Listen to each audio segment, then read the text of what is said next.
आप लोगों के बीच में आके मैं प्रभु की महिमा करूं। और सबसे उत्तम बात कि मैं पवित्र वचन के द्वारा जो भी परमेश्वर ने मुझे दिया है मैं आपके साथ बात सकूं। मैं इस समय खुश हूँ कि जिनका मैं इंतज़ार कर रहा था वो प्रिय परिवार मेरे बीच में है। कल शाम को आए थे, शायद वही है। वही है ना।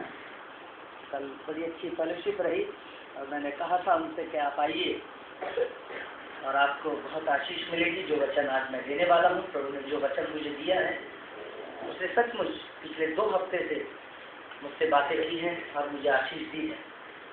किसी शायर ने कहा है,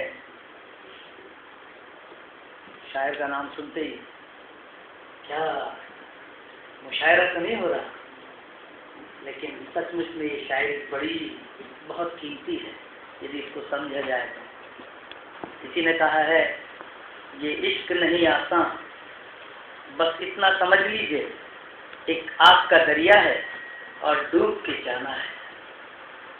ये प्यार आसान नहीं है।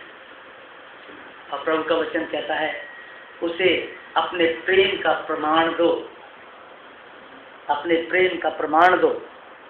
और जो पद अभी पढ़ा गया 2 शमूएल 14:14 कुछ इसी प्रकार की बातें हमारे सामने रखता है। यहाँ इस प्रकार लिखा है, हमको तो मरना ही है और हम भूमि पर गिरे हुए जल के समान ठहरेंगे, जो फिर उठाया नहीं जाता। तो भी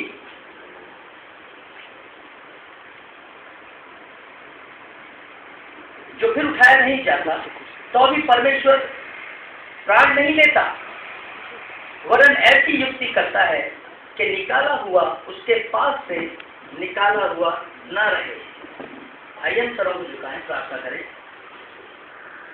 प्रभु जी, मेरे मुंह के बोल और मेरे हृदय के विचार मुझे पसंद आए प्रभु, और जो भी कुछ बोला जाता है प्रभु पर पवित्र आत्मा आपकी अगुवाई में बोला जाए, ताकि मेरे लिए और हम सब के लिए और बहुत सारे लोगों के लिए जब ये वचन इन तेरे प्रियों के द्वारा आगे पहुंचाया जाता है, सबके लिए प्रभु इस पृथ्वी पर आशीषमय हो, ताकि प्रभु लोग तेरे बारे में जाने, तेरे प्रेम के बारे में जाने कि तू कैसी युक्ति निकालता है कि प्रभु हम निकाले में ना रहें, बल्कि किसी युक्ति के द्वारा हम दोबारा तेरे पास आ जाए। प्रभु तेरे प्रेम के लिए बड़ा धन्यवाद करते हैं, इस अवसर के लिए धन्यवाद करते हैं प्रभु। पूरी रीति से प्रभु पवित्र आत्मा हम पर कब्जा कर और हमारी सहायता कर, यीशु मसीह के नाम से मांगते हैं, हाँ। परमेश्वर की ये युक्ति प्रियों समझ में नहीं आएगी जब तक हम उत्पत्ति में नहीं जाएंगे, और यदि हम उत्पत्ति से शुरू नहीं करेंगे तो प्रकाशित वाक्य तक नहीं पहुंच पाएंगे।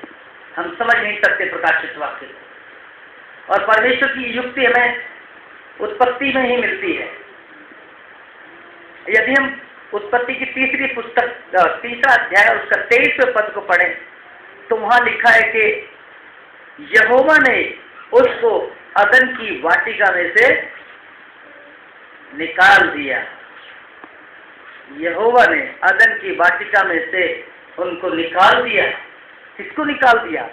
उस सृष्टि को निकाल दिया जिससे वो बहुत अधिक प्यार करता था, जिसको उसने अपने हाथों से रचा था, जिसको उसने अपने हाथों से बनाया था।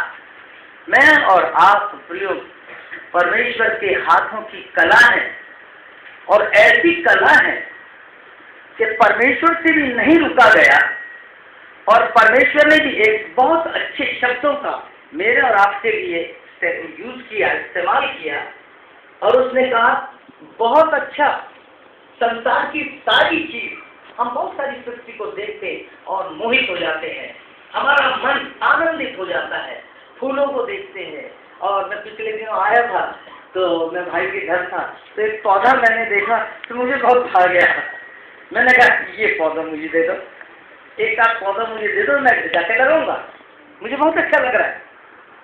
और मैंने जाके लगा दी, वो लगा। और बहुत सारी सृष्टि ऐसी है कि जो हमें बहुत पसंद आती है, लेकिन उससे भी बढ़कर अच्छी सृष्टि जो है वो मैं और आप हैं, जिसके लिए परमेश्वर ने कहा ये तो बहुत ही अच्छा है, ये तो बहुत ही सुंदर बना है। और परमेश्वर ने क्या छोड़ नहीं दिया, बल्कि उसे अपने पास रखा, उसके साथ मिलता रहा, और वो चाहता था कि वो सृष्टि भी उससे मिलती रहे, मैं और आप उसके साथ फेलोशिप करते रहें। यही तो वो चाहता है, इसलिए तो उसने सृजा है। मेरे और आपके जीवन का उद्देश्य यही है कि हम उसके निकट पाए जाएं, हम उसके निकट पाए जाएं। लेकिन दुख की बात उत्पत्ति में ही हमें पता चलता है कि किस तरह से आदम और हवा ने परमेश्वर की आज्ञा को तोड़ा, और जब एक पाप किया उसके बाद लगातार वो पाप करते ही चले गए। यही हमारे साथ होता है। एक बार यदि हम चूक गए तो फिर चूकते चले जाएंगे। एक बार हम फिसले फिर हम फिसलते चले जाएंगे। फिर हमें कोई नहीं बचा सकता, हमें कोई नहीं संभाल सकता, हम गिरते ही चले जाएंगे। और ऐसा इनके साथ हुआ। आदम हवा गिर गए, लेकिन आप सोचिए कि इतनी प्रिय सृष्टि जिसको परमेश्वर ने अपने हाथों से बनाया और वो बिगड़ गई, उसका रूप बिगड़ गया, वो भ्रष्ट हो गई, वो नाश हो गई।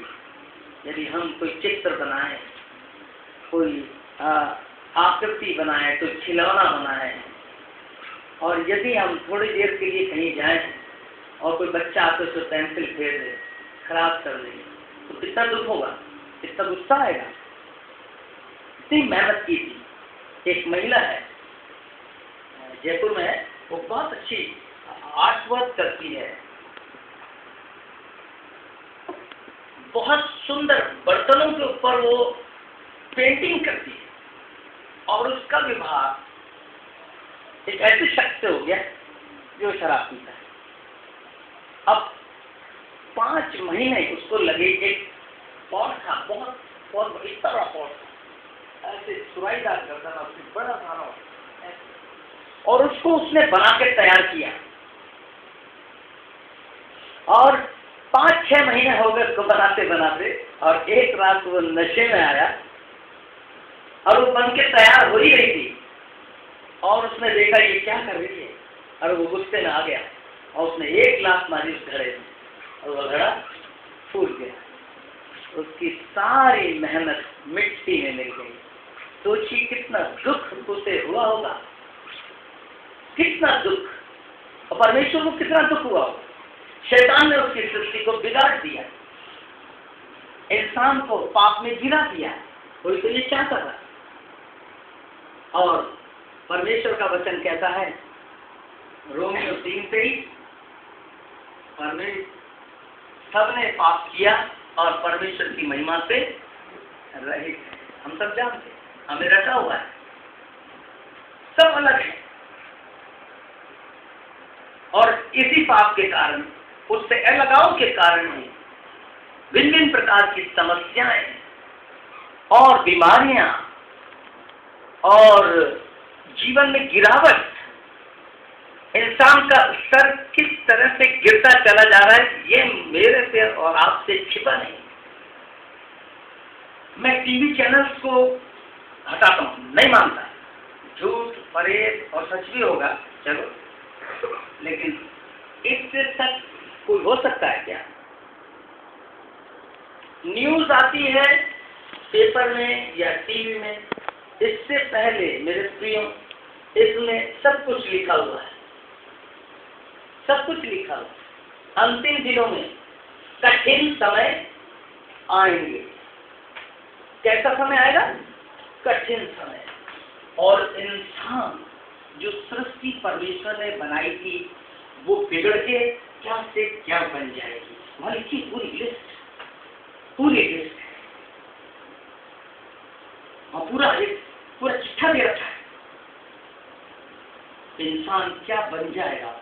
और आज हम देख रहे हैं कि उसकी हदों को इंसान पार कर रहा है, और क्या बनता जा रहा है।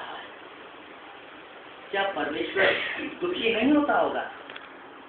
कितना दुखी होता होगा, बहुत दुखी होता होगा कि उसकी सृष्टि कैसे बिगड़ती चली जा रही है, जिसको मैंने इतने प्यार से बनाया, इसलिए बनाया कि वो मेरे साथ रहे।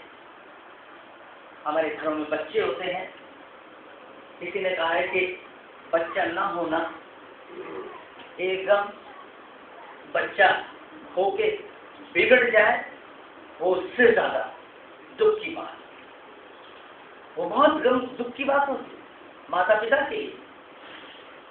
और वो गम, जो गम उसके अंदर होता है, वो दुख होता है, वो किसको बता नहीं सकता। और ऐसा ही कुछ गम परमेश्वर के हृदय में था। बड़ा सुंदर ये पद है। तो भी परमेश्वर प्राण नहीं लेता, वरन ऐसी युक्ति करता है कि निकाला हुआ उसके पास से निकाला हुआ ना रहे। इतना बिगड़ने के बाद भी परमेश्वर प्राण नहीं लेता, नाश नहीं करता। इंसान ने बहुत प्रयास किए अपने आप को बचाने के लिए, और आज भी हम ढांकने के लिए बहुत कुछ करते हैं, दिखाने के लिए बहुत कुछ करते हैं कि मैं कहीं आत्मिक दृष्टि से हल्का ना पाया जाऊं। देखने ऊपरी तौर से पास्टर की निगाह में, लोगों की निगाह में कहीं ऐसा ना हो कि मैं कम हल्का तोला जाऊं। तो हम बहुत प्रयास करते हैं। आदम हवा ने भी ऐसा ही किया, लेकिन उनकी युक्ति काम नहीं आई। आप जानते तो हैं, यूहन्ना 13:17 कहता है, आप जानते तो हैं, यदि उन पर चलें तो धन्य है। उन्होंने पत्तों से अपने जिस्म को ढका, लेकिन परमेश्वर ने क्या किया? एक युक्ति निकाली, अपने प्रेम का प्रमाण दिया। उसने मरने नहीं दिया, उसने मेमना ज़बा किया और खून से भरा हुआ खून, जो मेरे आपके छुटकारे को दर्शाता है, पूरा छुटकारा, जहां शक की कोई गुंजाइश नहीं है। मैं और आप शक नहीं कर सकते मेरे प्रियो, यीशु मसीह मेरे और आपके लिए मरा है, कोई शक की गुंजाइश नहीं। यदि आपने उसके लहू को अपने ऊपर लिया है तो, क्योंकि उसके लहू में इतनी सामर्थ, तभी तो उसने युक्ति निकाली और उस खून भरे चमड़े से उनके जिस्म को ढका। उसने अपने धार्मिकता के वस्त्र से उनको ढक दिया। ऐसी युक्ति निकाली, क्यों? क्योंकि उसका नाम ही अद्भुत युक्ति करने वाला पराक्रमी परमेश्वर, उसका नाम ही यही है, अद्भुत युक्ति करता है। ये अद्भुत शब्द क्या है? ये अद्भुत शब्द ये है जो हमारी समझ से परे है, जिसे मैं और आप समझ नहीं सकते। और समझेंगे तब जब धीरे धीरे उत्पत्ति से आगे बढ़ेंगे और उसके चरणों में बने रहेंगे और बराबर भवन में आते रहेंगे, सीखते रहेंगे, अपने आप को तोड़ते रहेंगे, काटते रहेंगे, दीन करेंगे, वचन को पढ़ते रहेंगे, मनन करेंगे, याद करेंगे, दूसरों को बताएंगे। क्या तो ये युक्ति थोड़ी थोड़ी समझ में आएगी और प्रभु अपने आप को प्रकट करने लगेगा अपनी युक्तियों को। ऐसे युक्ति समझ में नहीं आती, हम हैरत में पड़ जाते हैं, ये परमेश्वर ने क्या किया मेरे साथ, मैं तो ऐसा नहीं था। आप में से बहुतों की गवाही ऐसी होगी, और कुछ को मैं जानता भी हूँ। क्या था जीवन, क्या सोच थी? हमने तो सोच लिया था, नहीं मेरा अब इलाज नहीं हो सकता, अब कोई छुटकारा नहीं, अब मेरा बचना नामुमकिन है, मुश्किल है। लेकिन क्या परमेश्वर मरने देता है? क्या परमेश्वर छोड़ देता यूं ही? नहीं मेरे प्रिय, वो युक्ति करने वाला, अद्भुत युक्ति करने वाला परमेश्वर है। वो अद्भुत युक्ति उसने आपके लिए सोच रखी है, उसने प्लानिंग बना रखा है एक, कि वो आपको वापस अपने गले में लेकर के आए।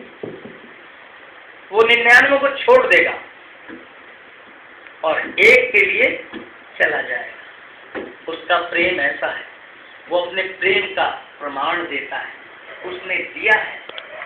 अद्भुत बात मेरे साथ निकालिए आप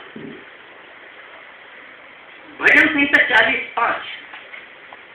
भजन संहिता 40:5।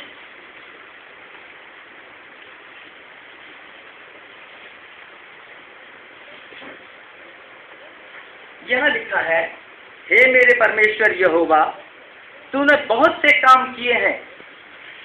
हे मेरे परमेश्वर यहोवा, तूने बहुत से काम किए हैं। जो आश्चर्य कर्म और कल्पनाएं तू हमारे लिए करता है वह बहुत सी है, तेरे तुल्य कोई नहीं। मैं तो चाहता हूं कि खोलकर उनकी चर्चा करूं। इस परमेश्वर के समान कोई भी नहीं। ये क्या कल्पनाएं करता है, क्या करता है आपको बताऊं। पहला कुरिन्थियों निकालिए और पहला अध्याय निकालिए।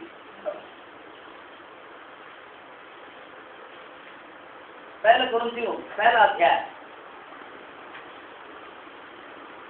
और 21 पर।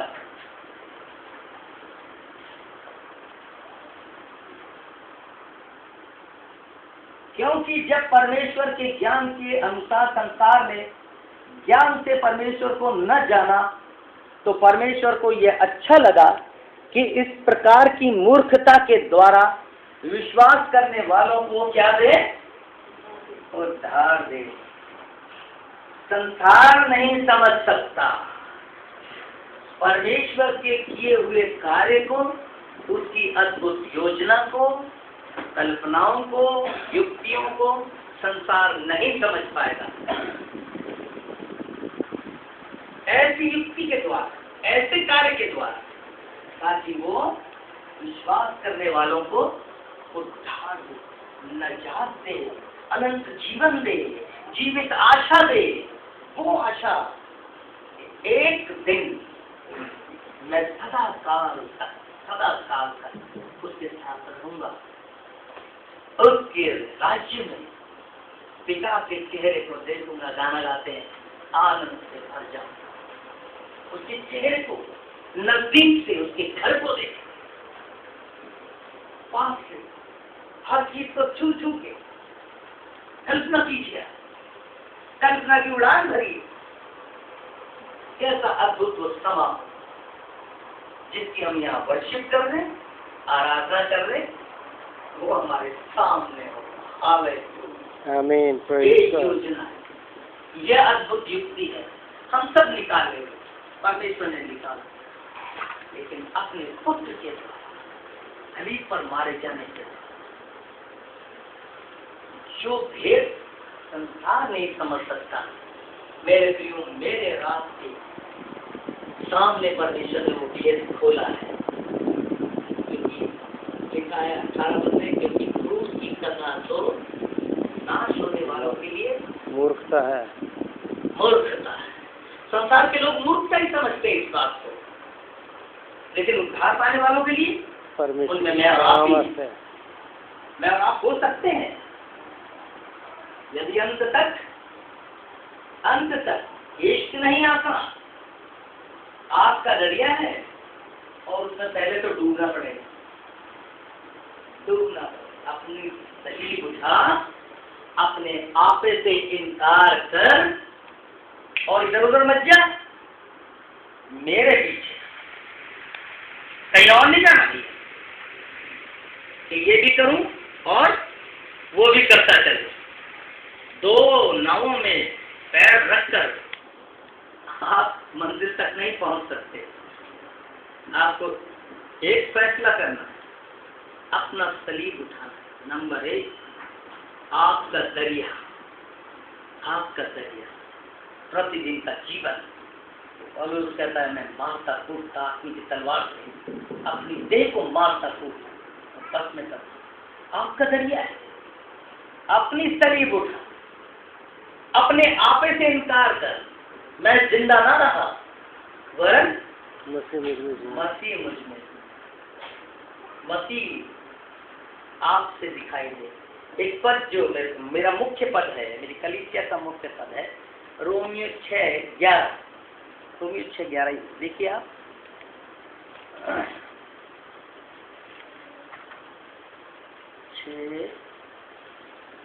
हाँ, 6:11। पढ़िएगा, कोई भी ऊंची आवाज से पढ़िए। ऐसे ही तुम भी अपने आप को पाप के लिए तो मरा, परंतु परमेश्वर के लिए मसीह यीशु में जीवित समझो। ऐसे ही तुम भी अपने आप को पाप के लिए तो मरा, परंतु परमेश्वर के लिए मसीह यीशु में जीवित समझो। मसीह यीशु में अपने आप को, मसीह यीशु के लिए, क्योंकि ये जिंदगी परमेश्वर ने दी है, अपने प्रेम का प्रमाण है। उसने ऐसी युक्ति निकाली है, अपने पुत्र को इस संसार में भेजा है मेरे और आपके बदले मरने के लिए, ताकि रोमियो 3:24 पद कहता है, उसके उस अनुग्रह से, उस छुटकारे के द्वारा जो मसीह यीशु में है, सेंत में धर्मी ठहराए जाते हैं। ऐसी युक्ति उसने निकाली है कि यीशु मसीह के द्वारा अनुग्रह में होकर हम यीशु मसीह में सेंत में धर्मी ठहराए जाते हैं। प्रभु की धार्मिकता हमें मिली, वो इसी निमित्त हमारे लिए मरा और जी भी उठा कि हम धर्मी ठहराए जाए। उसकी धार्मिकता हमें मिलती है। हमने कुछ नहीं किया, हमें कुछ करना नहीं पड़ा, लेकिन उसने सब कुछ किया। यही तो युक्ति है। हम तो अपने पापों में डूबे हुए थे, हम भटकी भी भेड़ों के समान, हमें जो अच्छा लगा हम वो करते रहे, जो रास्ता हमने चुना हम उस पर चलते रहे। लेकिन पिता खामोश नहीं बैठा। उस पिता के समान जिसका बेटा धन संपत्ति लेकर चला गया, उसका बेटा और उसका पिता आराम नहीं कर रहा था, ना वो छत पर सर्दियों में धूप सेक रहा था, वरन वो बेचैन था अपने पुत्र के लिए। और आज भी वो मेरे और आपके लिए बेचैन है कि हम कहाँ कैसा जीवन बिता रहे हैं। क्या सचमुच में हम परमेश्वर के पीछे अपना सलीब उठा के अपने आप से इनकार करके चल रहे हैं? नहीं तो वो पिता बेचैन है, वो इंतजार कर रहा है, वो परेशान है। अभी कुछ दिन पहले जब पास्टर विनोद घर पे थे तो हमारे बचपन का दोस्त सरदार एक घर पे आया, बहुत बरसों बाद, और हम सुबह नाश्ता कर रहे थे, ब्रेकफास्ट ले रहे थे, और उसने बताया कि वो विदेश में काम करता है और अधिक समय वो भारी रहता है। आया हुआ था 40 ईयर्स बाद, 40 साल का है। और उसने बताया कि अभी मैं घर आया था तो बच्चे आजकल ज्यादा जुबान चलाने लगे, सामना करने लगे। मैंने उसे पीट दिया और कुछ ज्यादा ही पीट दिया, और फिर मैं तुरंत चला गया बाहर। और बाहर चला गया तो सैटरडे का दिन था, छुट्टी का दिन था, और मैं बैठा था अपने घर में, तो मैं याद करने लगा अपने परिवार को। याद करते करते वो चेहरा आया बेटे का, बच्चे का चेहरा आया रोता हुआ। मैं एकदम, मेरे दिल पे चोट लगी और मैंने सोचा मुझे इतना नहीं मानना चाहिए था, मुझे ऐसे नहीं मानना चाहिए था बच्चे। और एकदम बात करते करते हमसे बोला, यार आंसू आ गया आंखों में। बच्चे को याद करके आंसू आ गए, रोने लगा। आप सोचिए हमारे लिए हमारा पिता कितना रोता होगा, कैसे दुखी होता हो। तभी तो उसने ये भयानक युक्ति सोची कि मैं मेरे पुत्र को इस संसार में मरने के लिए भेजूंगा, कि वो जाकर के मेरे और आपके बदले में उस कीमत को चुकाए। वो पिता राह देख रहा था अपने बेटे की, वो आनंद नहीं बना रहा था। और यही है परमेश्वर का प्रेम, ये परमेश्वर का प्रेम जो उसे उत्साहित करता है कि निकाला हुआ फिर निकाला हुआ ना रहेगा, ना रहे, चाहे कहीं भी खो जाए। मेरा प्यार उसे खेच के ले आएगा, उसे पकड़ के ले आएगा। मेरे प्रिय आप चाहे कहीं भी खोज, आप चाहे कहीं भी बिजी हो, परमेश्वर ने आपके लिए ऐसी युक्ति रखी है कि वो आपको खींच लाएगा अपने भवन में। वो नहीं चाहता कि कोई नाश हो, वरन हर एक को मन फिराव का अवसर मिले, क्योंकि धर्मी तो कोई नहीं, एक भी नहीं, एक भी नहीं। और देखिए कि परमेश्वर ने हमारे लिए क्या किया। वो कहता है मैं भूला नहीं आपको, वो कहता है मैं भूलता ही नहीं, मेरी भूलने की आदत ही नहीं, मैं भूल सकता ही नहीं।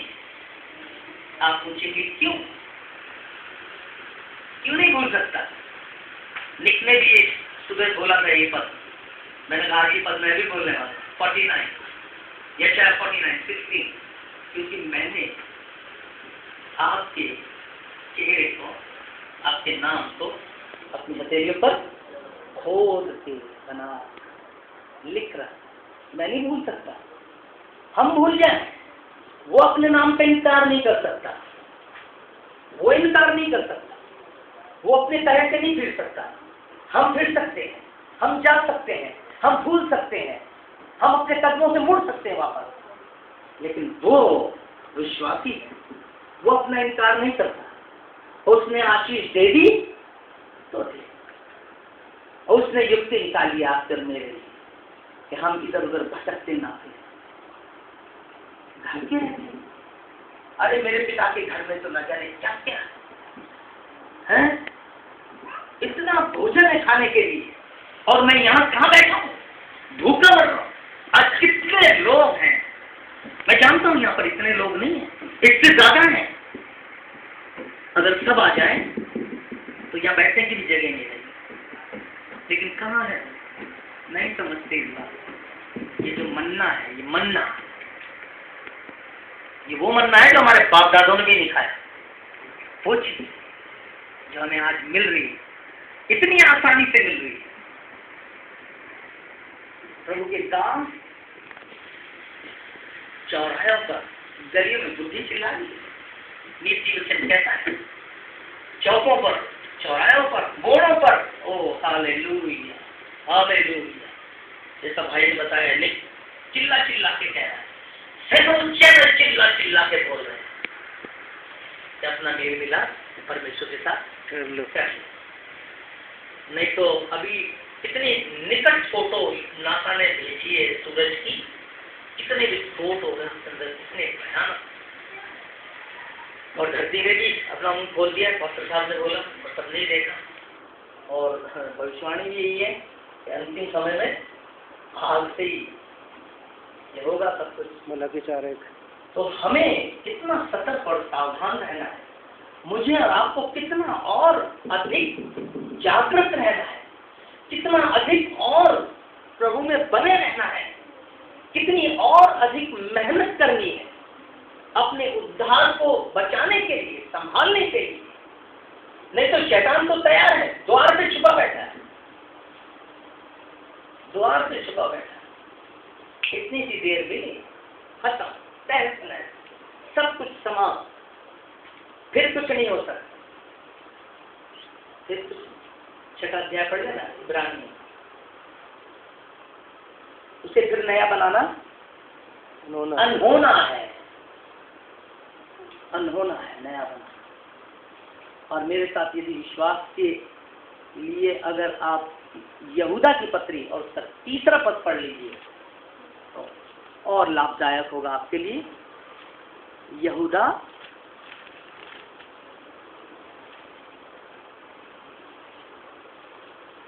कोई भी पढ़िएगा,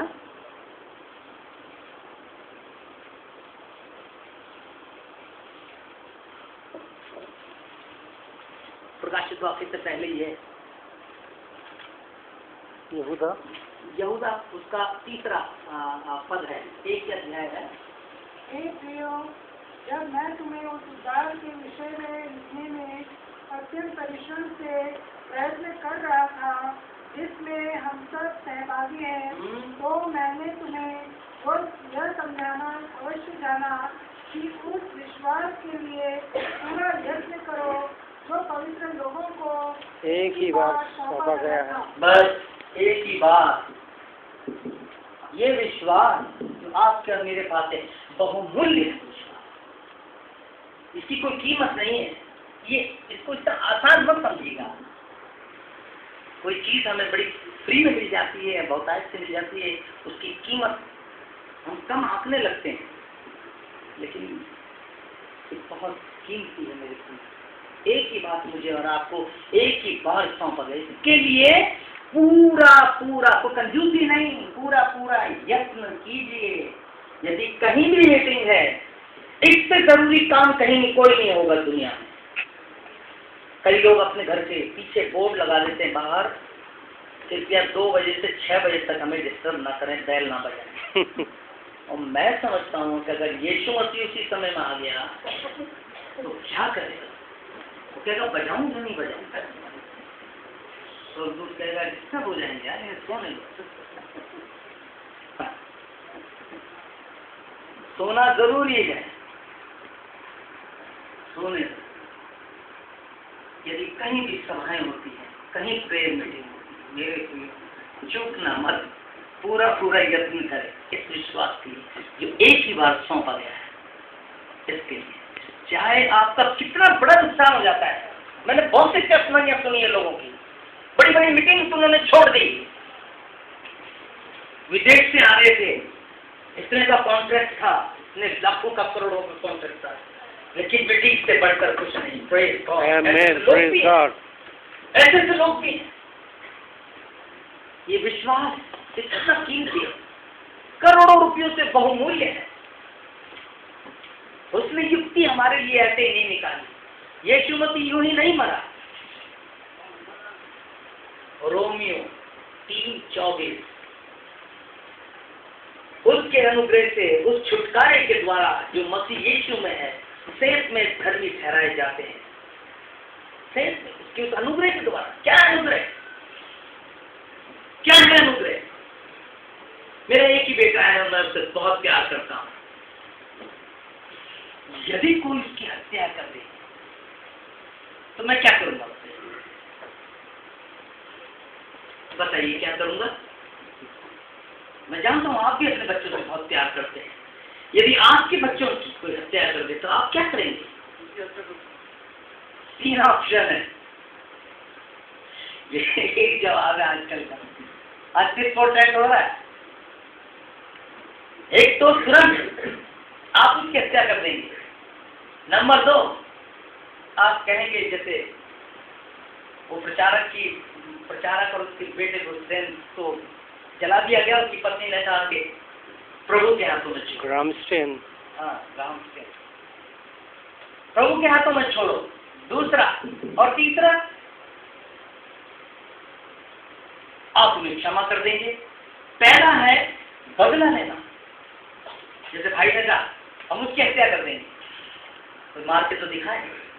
प्रभु ने कहा एक गाल में थप्पड़ मारे तो दूसरा फेर दो। कैसे फेर दो? वो थप्पड़ ही ना फेर दो, हम तो थप्पड़ फेर देते हैं सूद सहित। हम जांच लेते हैं कितना भारी मारा इसने, उससे तगड़ा वाला हम मारने की कोशिश करते हैं। ये बदला हुआ। और दूसरा प्रभु के हाथ में सौंपना, ये न्याय हुआ। और तीसरा क्षमा कर देना। परमेश्वर के पास भी ये 3 ऑप्शन थे।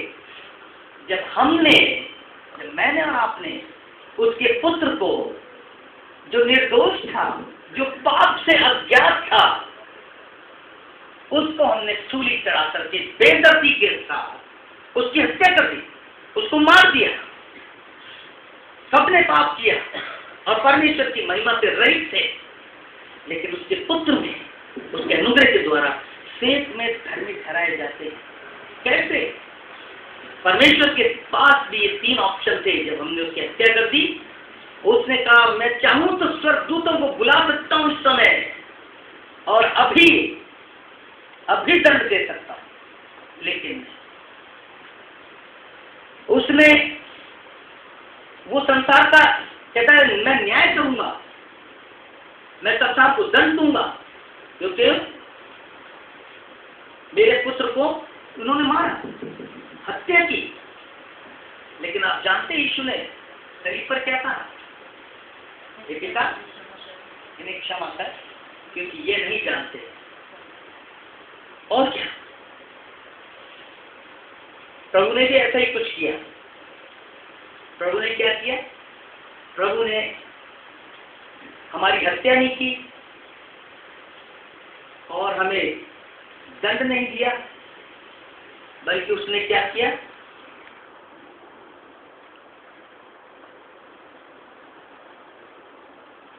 हमसे भी आगे बढ़कर, हम जैसा सोच सकते हैं उससे अधिक बढ़कर उसने हमें अपना लिया। हमारे पाप क्षमा नहीं किए, केवल पाप क्षमा ही नहीं किए, हमें क्षमा कर दिया, बल्कि उसने हमें अपना लिया, हमें अपने पुत्र का स्थान दे दिया। जो पुत्र का स्थान था वो मेरे को और आपको दे दिया। और इतना ही नहीं, बल्कि उसने हमें गोद ले लिया पुत्र के समान।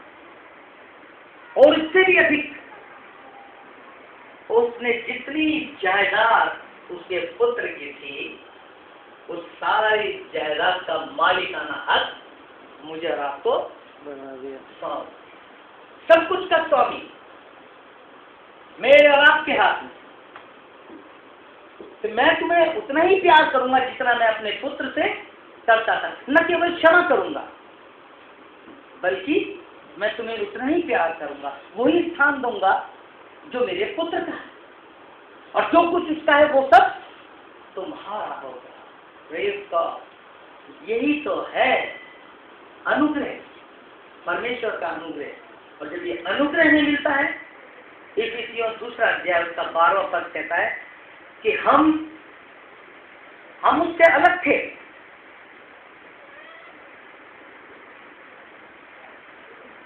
पहले दूर थे, हम पहले बहुत दूर थे, लेकिन उसके पुत्र के द्वारा अब कहाँ है? निकट है। उसके पुत्र के द्वारा परमेश्वर के निकट। कौन? हत्यारे, उसके अपराधी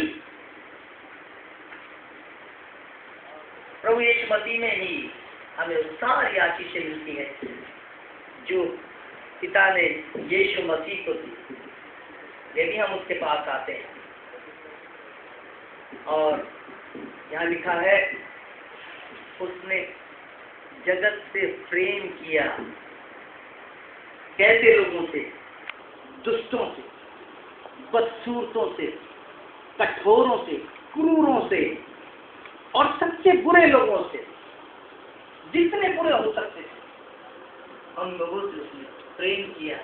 और उसके बदले में उसने अपना बेटा दे दिया। जो उस पर विश्वास करे वो नाश न वरन अनंत जीवन पाए। मीका कहता तेरे समान कौन परमेश्वर है? कोई ऐसा परमेश्वर जो हमारे अपराधों को क्षमा करे, जो हमारे पापों को क्षमा करे और हमें एक प्रदीप्त जीवन दे, अनोखा जीवन, अद्भुत जीवन। हमारी मंजिल अभी पूरी नहीं हुई है। हम सोचते हैं हमने विश्वास कर लिया, हो गया। हम सोचते हैं हमने बैप्टिज्म ले लिया, हो गया।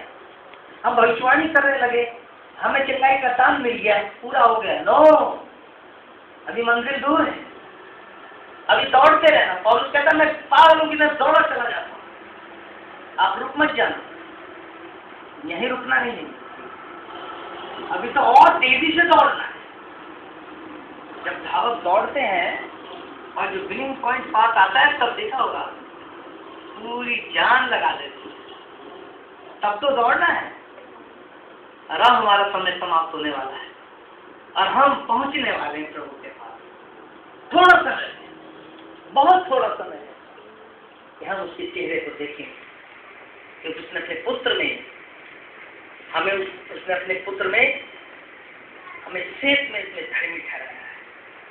अपने धार्मिकता के वस्त्र से उसने हमें ढक दिया कि हम उसके पुत्र के स्वरूप में हो जाए, उसके समान हो जाए, उसके समान देखें, उसके समान बोले, उसके समान विचार रखें।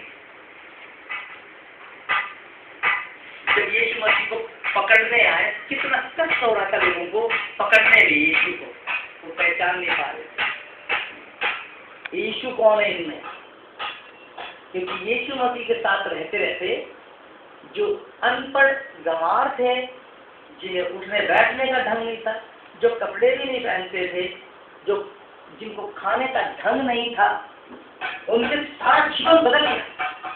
यीशु के साथ रहते हुए वो बिल्कुल यीशु के समान नजर आने लगे।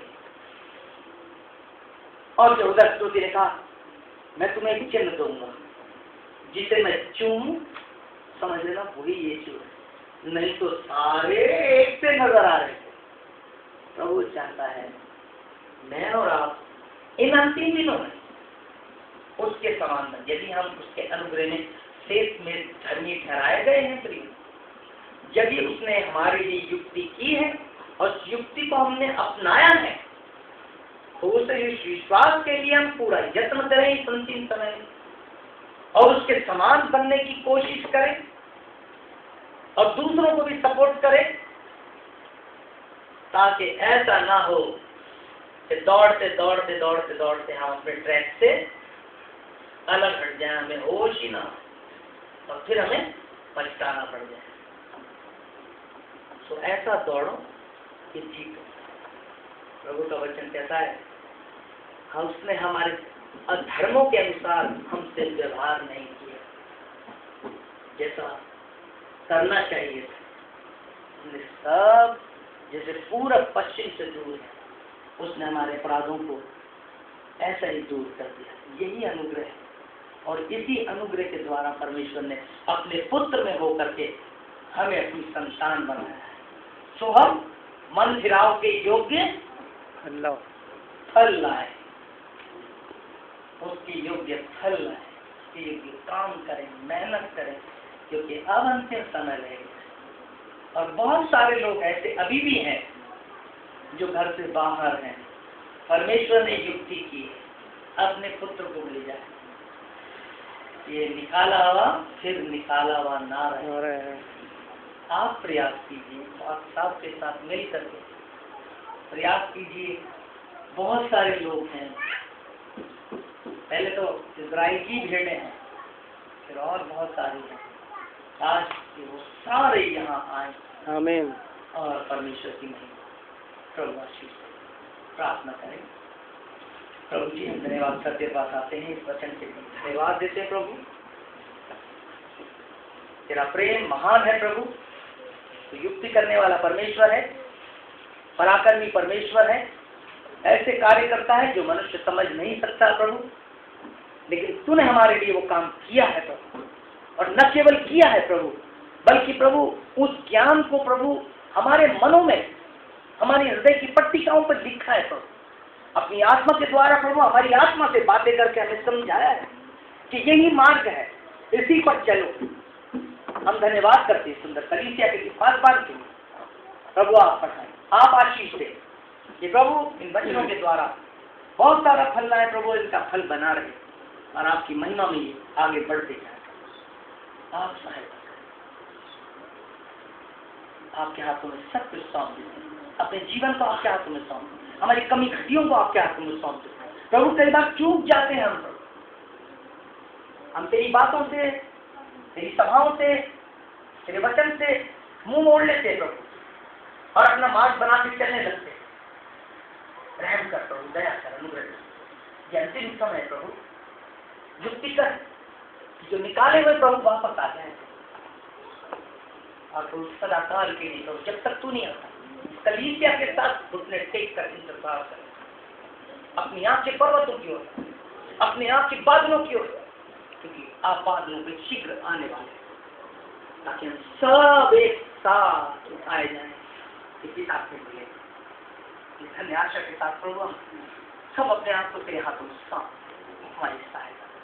धन्यवाद का प्रार्थना अपने प्रभु उद्धार करता यीशु मसीह के नाम से, आमीन।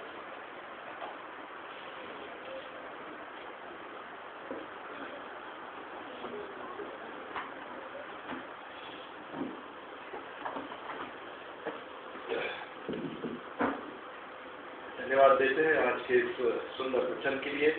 व्यक्तिगत रूप से मैं आशीषित हुआ और मैं विश्वास करता हूँ आज के इस वचन के द्वारा हम सभी आशीषित हुए हैं। एक बात मुझे बहुत अच्छी लगी, उन्होंने कहा कि हमें सभी को अपना क्रूस उठा करके चलना है। अगर हमें जो वचन उन्होंने 2 शमूएल 14:14 अगर हमें हमारे जीवनों में और हमारे प्रियों के जीवनों में सचमुच में करना है तो हमें अपना क्रूस उठाना। एक बात याद आ गई, क्रूस उठाने के ऊपर किसी ने एक किताब लिखी है, एक किताब उस क्रूस के ऊपर लिखी है, उनका मैं नाम भूल गया, बहुत सुंदर उसका टाइटल है।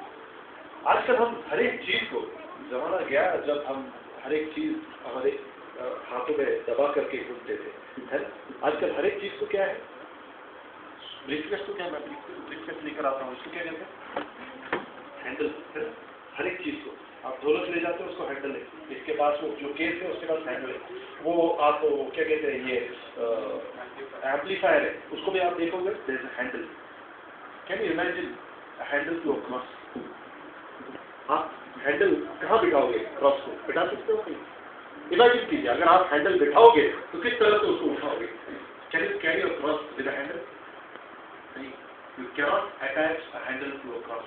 आप क्रॉस को, क्रूस को कहीं भी हैंडल नहीं लगा सकते, और इसीलिए आपको क्रूस को उठाकर ही करना है। Thank you, Lord. There is no handle that can carry the cross. Praise You have to carry your own cross. और जब जाकर के हम सचमुच में उसके डिसाइपल्स, उसके अनुयायी, और ये 14 वचन, 2 शमूएल 14 वचन हमारे जीवन में सचमुच कार्य कर पाएंगे। धन्यवाद देते हैं पास्टर आपके सुंदर वचन के लिए, और हम चाहते हैं इसी तरह आपका कार्य आगे बढ़ता रहे और आपके वचनों के द्वारा कई लोग प्रभु के राज्य में फिर। Thank you so much. आइए हम